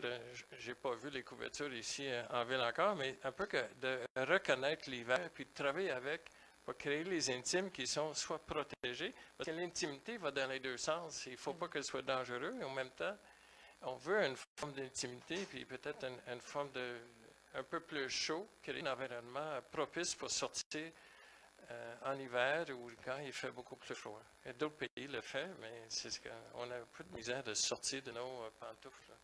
C'est quoi les pantoufles que nos grands-mères tricotaient? En Fitex. Moi, je pense qu'un des défis par rapport à l'îlot Terrain 66, vous l'appelez, c'est l'activité au niveau de son périmètre comme tel. Il y a une portion qui donne sur la place des festivals. Si vous allez, si vous allez dans ce secteur-là durant les festivals, la scène principale est implantée pratiquement sur... Alors, c'est un mur complet avec vraiment tout le back-sound derrière. C'est assez désagréable comme secteur. Et autrement, il y a l'ONF qui s'est implanté, mais en ne pensant pas nécessairement que c'est un parc de ce côté-là. Donc, il n'y a pas vraiment de perméabilité en termes de fonction. C'est ça. Tu en as parlé tantôt. Le futur projet, j'espère bien, va être ouvert sur la place. Et de l'autre côté, on donne sur des côtés de triplex. Alors, c'est pas la panacée nécessairement d'aménager un espace public au centre-ville. On veut verdir, on veut minimiser les îlots de chaleur. Ça peut se faire en toiture aussi. La viabilité de cet espace-là, comme un espace de quiétude, pour moi, en tout cas, c'est un réel questionnement parce que quand il y a 250 000 personnes dans le quartier des spectacles, comment on va isoler cet espace-là d'espèce de folie là, qui s'empare de l'ensemble du quartier? Et quand les activités ou quand les festivals sont terminés, bien, les espaces publics qui sont là pourraient être aussi aménagés. Dans le fond, ces espaces-là, ce sont des réceptacles qui peuvent recevoir éventuellement différents types d'animation, etc. T'sais. Alors, donc, c'est un questionnement. En termes archétypal, en fait, cet espace-là n'est ni un square, ni une place publique. Alors, c'est un défi en termes d'aménagement de faire un jardin sur cet îlot-là, selon moi. L'activité de co-design à la fin du mois d'octobre va sûrement nous aider à trouver un petit peu là, des pistes pour voir qu'est-ce qu'on pourrait y faire. Mais en effet, moi, je trouve que l'espace présentement doit compléter ce qui existe déjà dans le quartier des spectacles. Donc, compte tenu qu'on s'enligne plus pour avoir un espace de verdure et un jardin pour les résidents, je trouve que c'est une très bonne direction à avoir pour lui donner un caractère qui lui est propre et qui vient compléter les autres usages des espaces publics existants dans le quartier. J'ai un petit peu discuté à m'imaginer qu'est-ce qu'on pourrait y faire l'hiver parce que avec la place des festivals et la luminothérapie, c'est quand même quelque chose qui attire beaucoup de gens, puis on ne peut pas compétitionner à ça, mais on ne veut pas non plus amener trop de gens dans ce nouveau parc du terrain 66. Je m'imagine que ça serait peut-être davantage, quand il fait froid, peut-être un espace de passage, mais peut-être aussi un espace culturel où il pourrait y avoir des expositions artistiques temporaires pour une période où on fait davantage y passer, tandis que dans d'autres saisons plus chaudes, on pourrait faire autre chose. Mais pour moi, l'usage principal doit demeurer ce qui est prévu, c'est-à-dire un parc ou un espace de fraîcheur pour les gens du quartier, et aussi pour compenser à la perte du jardin Domtar. Ron a parlé de la question de la cohabitation sociale dans les exemples. Isabelle, M. Lestage, des stratégies d'aménagement qui faisaient aussi place à la vie, comme l'a mentionné, l'intimité aussi bien que l'événementiel. J'aimerais peut-être vous entendre, M. Sage et Mme Besson, sur la dimension de la cohabitation sociale d'un espace comme celui-là à son échelle. On vient de mentionner peut-être les enjeux aussi de le situer dans un contexte plus large du quartier du spectacle. Mais qu'est-ce que de vos pratiques antérieures, des exemples inspirants que vous connaissez, comment cette dimension de la composante sociale peut s'intégrer ou quelles peuvent être des pistes de réflexion autour du terrain 66 sur ces questions?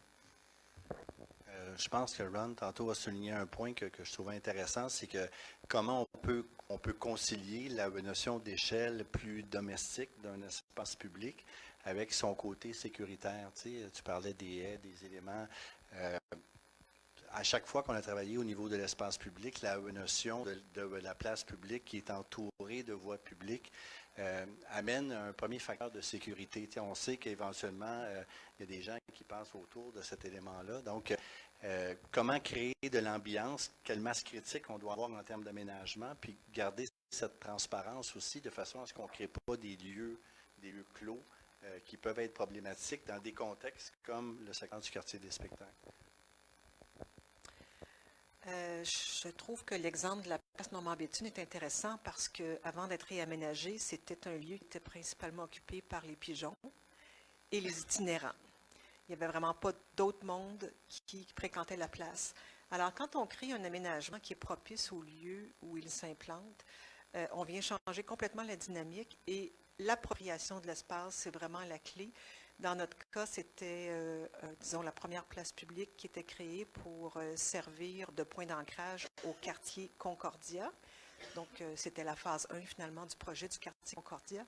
Mais rapidement, on s'est rendu compte que ce n'est pas juste les étudiants qui utilisent la place Normand-Béthune, c'est aussi les travailleurs du secteur et les résidents qui habitent à proximité. Donc, pour qu'un espace comme le terrain 66 fonctionne bien, il faut qu'il soit attrayant, il faut qu'il soit ludique, il faut qu'il soit sécuritaire. Et l'appropriation de l'espace va se faire naturellement de côté social, là, assez spontanément, à mon avis. C'est un lieu de passage aussi. Beaucoup de monde passe à travers ce secteur-là aussi qui contribue à ça, mais c'est très vrai ce que vous dites. Mais la masse du monde qui sort du métro, Concordia... Juste peut-être tenir le micro un peu plus proche. Oui. Non, mais c'est vraiment un ton qui a changé beaucoup avec cette place-là. Mais c'est comme j'avais dit, pour ceux qui ne m'ont pas entendu, c'est vraiment, le monde passe à travers de toutes sortes de lieux. Le monde sort de Concordia, le monde sort du métro, le monde sort de toutes sortes d'endroits. Et la circulation était beaucoup plus simplifiée. Il n'y avait pas entouré, qu'il demeure une question pour cette place-là, qui ne peut pas nécessairement faire la même chose, mais la circulation est un problème. Dans les exemples que vous avez présentés à différentes échelles, je prends l'exemple de la colline parlementaire à Québec, encore là, transformation extrême des voies de circulation.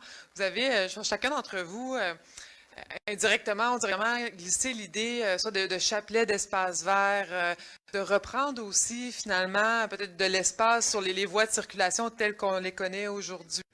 Est-ce que vous pouvez peut-être aller plus loin dans ces réflexions-là? Comment vous voyez ce site dans une perspective peut-être de chapelet ou de reprise d'espace ou toute autre idée inspirante autour du terrain 66? C'est sûr que quand on regarde l'époque de Toileauto, comme on a parlé tout à l'heure, Réal, on a beaucoup d'erreurs du passé à réparer. On n'est vraiment plus dans une ère d'aménager pour l'automobiliste ou pour la voiture. Et quand je regarde des photos historiques, je me plais toujours à constater que en 1882, la rue Saint-Jacques dans le Vieux-Montréal, il n'y en avait pas d'auto. Pourtant, il y avait une rue, puis il y avait des trottoirs, mais les gens utilisaient la rue. Et c'était un espace public qui était très, très important et très convivial pour la dynamique de la ville. Pour moi, le quartier des spectacles est beaucoup allé chercher cette notion-là que le quartier avait perdue en ayant une façon de réapproprier l'espace où on a redonné la place aux piétons parce qu'elle avait été beaucoup trop donnée dans le quartier à l'automobiliste. Et je pense que la place ou le terrain 66 va également contribuer à ce mouvement-là en misant davantage sur le verdissement. Mais je ne peux pas m'imaginer que ça ne sera pas ça le point d'ancrage principal, là, de vraiment redonner la place aux piétons, parce que c'est un stationnement en ce moment. C'est vraiment ça l'erreur du passé que l'on veut réparer. Pour moi, c'est le piéton qui va l'utiliser. Peut-être juste un mot dans une perspective un peu plus globale, où on a parlé du tout à l'automobile des années 60. Je pense que partout où on a fait des erreurs, c'est quand on a priorisé une variable au détriment de tous les autres. Qu'on soit tout au piéton, tout au vélo ou tout à l'auto, dans un milieu urbain, je pense que c'est l'équilibre au niveau du système qu'il faut essayer de travailler de façon à ce que ces espaces-là, effectivement, puissent être convertis d'une certaine manière. Alors moi, je me méfie des dogmes qui vont avec certaines époques, éventuellement. L'espace urbain qu'on aménage, on l'aménage pour les 50, 100 prochaines années. Alors, c'est important de prévoir aussi une certaine forme de flexibilité dans ces contextes-là. Ça change beaucoup. D'ailleurs, il y a une partie, mais je ne sais pas si l'arrondissement est où? Non. Plusieurs endroits. Bonjour. Je ne sais pas si c'est déjà les réflexions, mais il y a du stationnement sur rue tout autour. On peut déjà augmenter l'espace du parc en éliminant ces stationnements-là. Il y a beaucoup de voies qui passent à travers, mais on peut éliminer les voies de stationnement. En tout cas, ça m'apparaît relativement évident. Mais comme vous dites, ce qui est évident pour nous ou moi, pas évident pour les autres. Mais l'arrondissement va sûrement faire tout ce qu'il peut. Avant de passer à la période d'échange avec le public, j'ai envie de vous demander, est-ce qu'il y a un élément, une réflexion que vous souhaitez partager sur le terrain 66 ou peut-être de réagir à des propos aussi qui ont été émis par vos collègues conférenciers, de sorte à ce qu'on puisse lancer aussi la période d'échange avec les gens qui sont présents? J'ai beaucoup aimé l'ensemble du groupe. C'était tout un peu complémentaire. On ne s'est pas parlé avant. Les gens qui avaient organisé. Mais j'ai pas une nièce qui est déjà travaillée. Donc, on démarre avec la période d'échange du public. Je vous remercie. À moi, où ça vous va? Merci encore de cette présentation. Pour la période d'échange du public, vous comprendrez bien, on a 2 micros. Il y a certainement plus que 2 personnes qui souhaitent intervenir. Alors, je vais demander un travail collectif. Je vais prendre les mains qui s'évront. Je vais vous demander de formuler la question à voix haute. Je vais la reformuler pour être bien sûr que tout le monde entende et que nos panélistes aussi puissent l'entendre. On va, grosso modo, se donner 10 à 15 minutes pour échanger ensemble autour de la question des aménagements d'espace public au centre-ville et particulièrement sur le terrain 66. Alors, est-ce qu'il y a une main qui se lève pour briser la glace? Oui, madame. Je vais vous demander de parler assez fort, puis on reformulera la question. Oui, bonjour, c'était super intéressant. Merci beaucoup. Quand on parle de l'histoire du terrain, je n'y ai pas pensé avant, mais en arrivant ici, il me semble, il y a peut-être 30 ans, il y avait toute une problématique justement avec les itinérants, les sans-abri, avec ce terrain. Et il y avait une petite même, il y avait des tentes sur le stationnement. Est-ce que cela veut dire quelque chose au moins ici? Et que la ville est arrivée et a enlevé les tentes sur le terrain. Alors, il y a juste quand on parle de sécurité et de l'histoire, et en effet, si je me rappelle bien, ils ont enlevé des arbres et des buissons, ils ont agrandi la place asphaltée stationnement pour que les gens puissent plus mettre leur tente dessus. Alors, je pense que ça fait partie de l'historique de ce terrain. Puis, et je trouve que c'est très intéressant toute la question d'avoir un équilibre pour différents citoyens des espaces. Et je voulais juste mentionner aussi, pour ma vision de cet espace, c'est justement d'avoir un petit arbre de paix dans le milieu de la folie urbaine qu'on aime beaucoup. Mais on aime, et c'est ça que le parc Domtar, c'est exactement ça son rôle actuellement. Alors l'idée même d'avoir une petite forêt urbaine, même s'il y a beaucoup de considérations complexes, peut-être de penser aussi à des solutions très simples. Alors on parle d'hiver, des bancs chauffés, ça serait vraiment bon. C'est juste quelque chose de plus simple. Merci. Merci. Je comprends qu'on est plus dans le commentaire ajouté, mais je vais demander quand même au panel si vous avez des éléments en réaction à ce qui est mentionné. Puis je pense que ce que vous soulignez aussi, c'est d'aller chercher dans l'histoire du site aussi la dimension sociale et vraiment l'ensemble des composantes finalement qui ont teinté finalement au fil des années ce site important. Vous oui, Madame Gerson? Je trouve que l'histoire du site et puis d'attacher avec des différentes choses qui se sont passées, c'est pour moi très pertinent et très intéressant. Ce qui me bloque un peu, c'est qu'est-ce qu'il y avait avant? Parce qu'avant que le stationnement de surface soit installé là, il y avait quelques commerces apparemment, là, on parle dans les années 30, 40, 50, mais quelle pourrait être une piste ou une source d'inspiration pour faire un petit clin d'œil aux racines même du site, au lieu? Est-ce que c'est quelque chose qui s'est passé, un événement? Est-ce que c'est la géomorphologie du sol en souterrain? Est-ce que c'est un usage qui aurait eu lieu il y a 100 ou 200 ans? Je n'ai pas étudié les historiques, peut-être que je pourrais trouver des pistes de solutions. Mais au-delà des usages comme celui-là, qui sont un peu plus récents dans le temps, moi, je serais bien curieuse de savoir s'il n'y a pas d'autres choses qui pourraient être davantage inspirantes, disons, comme bougie d'allumage pour vraiment nous inspirer dans l'approche face au réaménagement du site. Moi, ça m'intrigue un peu. Merci, Ron. Et après ça, je prendrai la deuxième main qui s'est levée tout juste à côté. Je voulais juste réagir à les différentes populations. Pas très loin, il y a ce qu'on appelle le Trois-Rouges, qui est un centre de jour, qui risque de fermer d'ailleurs bientôt. Et c'est une forme de refuge, pas comme les grands refuges, c'est un centre de jour vraiment pour une clientèle qui souvent n'allait pas nécessairement dans le grand refuge. C'est une clientèle que j'appelle entre amis assez maganée, pas tout le monde évidemment, je ne veux pas faire les généralisations. C'est une faune un peu, mais on ne le voit pas sur la place de festival. En tout cas, moi, je ne le vois pas. Mais l'histoire à l'époque, les tentes, effectivement, je ne la connais pas.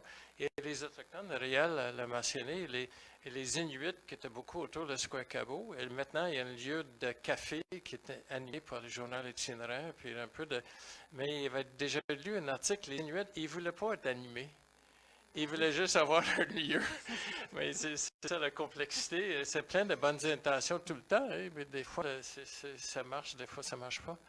Mais les Autochtones sont plus repartis, puis le centre d'amitié autochtone qui est au coin de Saint-Laurent, Ontario, c'est vrai, il n'y a pas l'intensité de l'itinérance comme on trouve dans d'autres parties des quartiers centraux, mais il y a là un peu comme un arrière-plan, je dirais, puis on ne sait pas comment est-ce que ça va devenir, ces choses-là bougent avec le temps.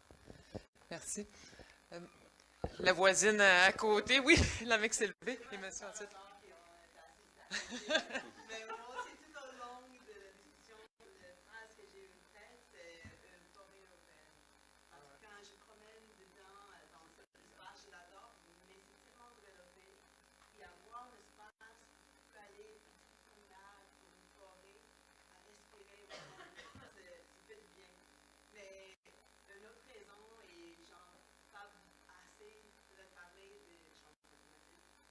Et chaque fois que j'entends un espace vert,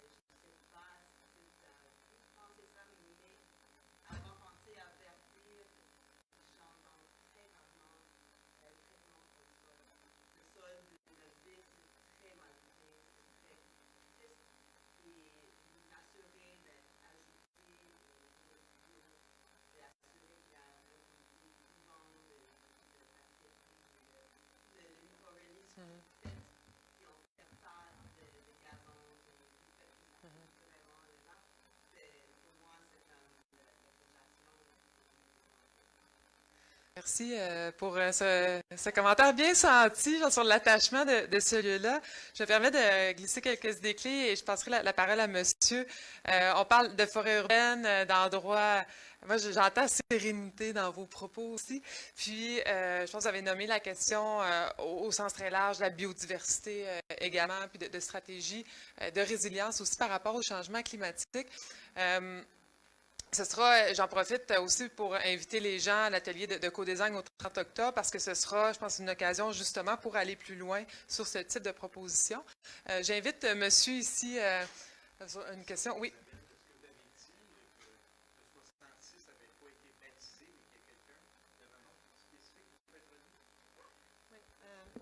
En fait, c'est que dans les cartes de la Ville de Montréal, l'espace a été nommé, qu'est-ce que j'ai dit déjà? Eugène Lapierre, qui était un Québécois. Il semblerait que l'îlot Eugène Lapierre avait été nommé comme ça parce qu'on pensait y construire la maison symphonique à cet endroit. Là, on parle d'il y a 30-40 ans. Ça n'a jamais été fait.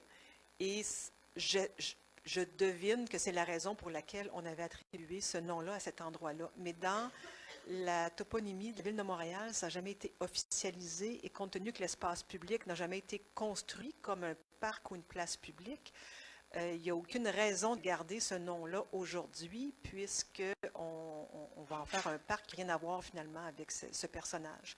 Donc, la place Émilie-Gamelin s'appelle comme ça parce qu'il y a une histoire qui lui est propre. Normand-Béthune, c'est pour d'autres raisons. Évidemment, c'est un espace public qui n'avait pas d'histoire et on cherchait à l'époque un endroit pour mettre le monument de Normand-Béthune pour d'autres raisons. On se retrouve encore une fois avec un endroit où je pense qu'il n'y a pas de nom. Bon, Terrain 66, je ne pense pas que ça va s'appeler ad vitam aeternam, le parc Terrain 66.